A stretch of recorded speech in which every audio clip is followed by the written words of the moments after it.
Hey there, sports fans. I know October is already halfway over, but I still wanted to give you guys some recommendations of my favorite spooky, scary, eerie books. First on my list is House of Hollow by Crystal Sutherland. This is not really a horror novel. It's more of like a dark fantasy, and it is a YA novel, so if you're not interested in YA, go ahead and just skip this one. But House of Hollow follows our main character Iris, who is one of three sisters that went missing when they were very small children. And when they were found, they had no recollection of what had happened to them. They didn't know where they disappeared to, they didn't know who took them, and they didn't know how they got back. But they did come back with some strange changes and abilities that I don't want to spoil for you here, but they are very odd. We join the story when Iris's older sister Gray goes missing again. Iris and her other sister have to follow a trail of breadcrumbs and clues to find Gray and unravel a little bit of the mystery of what happened to them when they were children. It is very atmospheric. It is very eerie and strange. I wouldn't say that it's scary. I give it a 1 on the spookometer or spookometer for some of you. Next on my list is We Have Always Lived in the Castle by Shirley Jackson. This story follows Merricat and Constance Blackwood. They live in their family home with their uncle, who was disabled after an event that also killed their parents, involving some arsenic in a sugar bowl. They live a secluded and somewhat lonely existence until their world is turned upside down by the appearance of a distant cousin who seems interested in more than just visiting. The novel is narrated by Merricat, who is quite strange. And as the story goes on, more and more is revealed about Merricat's personality and events that may have happened in the past. It is very good. It's one of my favorites. I would only give this a 1 on the spookometer. It's not particularly scary, but it does have some great atmosphere, some really peculiar characters, some strange events, and that classic gothic feel. Next on my list is Carmilla by Sheridan Le Fanu. This is a novella. It's very short, simple, to the point. It's kind of a classic gothic vampire tale, and it's actually like 25 years older than Dracula, but also written by an Irish author, which is interesting. Carmilla follows our main character, Laura, who is a naive and kind of lonely young woman, and she is befriended by the mysterious and seductive Carmilla, who is a vampire. That's not a spoiler. And the story is just about kind of Laura's seduction by Carmilla and Carmilla preying on her. I think it's a good classic gothic vampire tale. It's very short and to the point. I would again only give it maybe 1 on the spookometer. So far, these are not particularly scary, but again, the atmosphere is great. The writing is succinct, and I enjoyed it. The Haunting of Hill House by Shirley Jackson. This is a classic. This is a classic gothic haunted house, and I love it. This copy is one that I changed the cover on, so if it looks strange, that's why. The Haunting of Hill House follows our main character Eleanor and I believe 3 or 4 other people as they stay in a notoriously haunted house to investigate any paranormal activity. Eleanor is kind of a lonely and slightly unhinged woman who only deteriorates as she's in this house, and she does become kind of obsessed with it and obsessed with the idea of it being haunted. The novel explores Eleanor's obsession, her mental deterioration, and the way that women are treated, and the nature of fear and our responses to fear.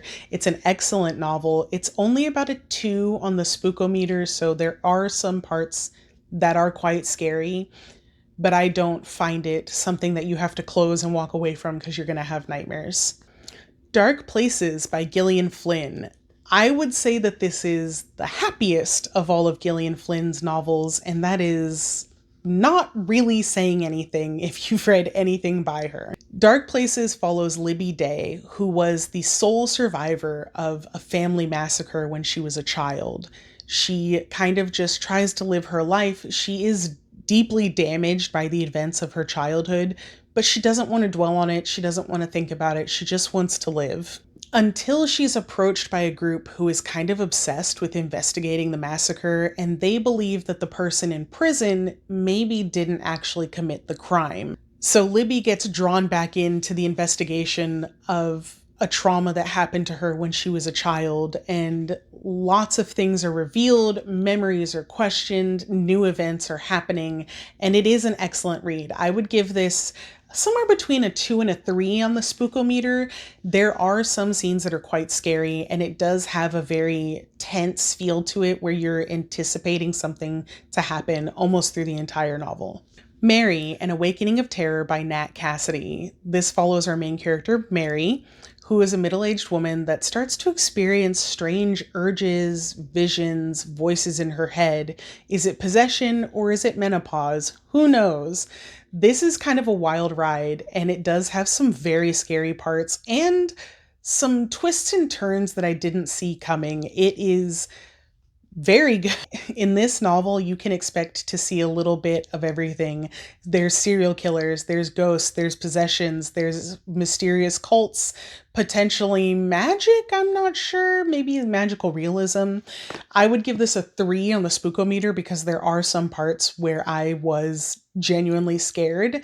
I think that this is a really good read, especially for Halloween and especially for any women over like 25, because you might kind of identify with Mary and what she's going.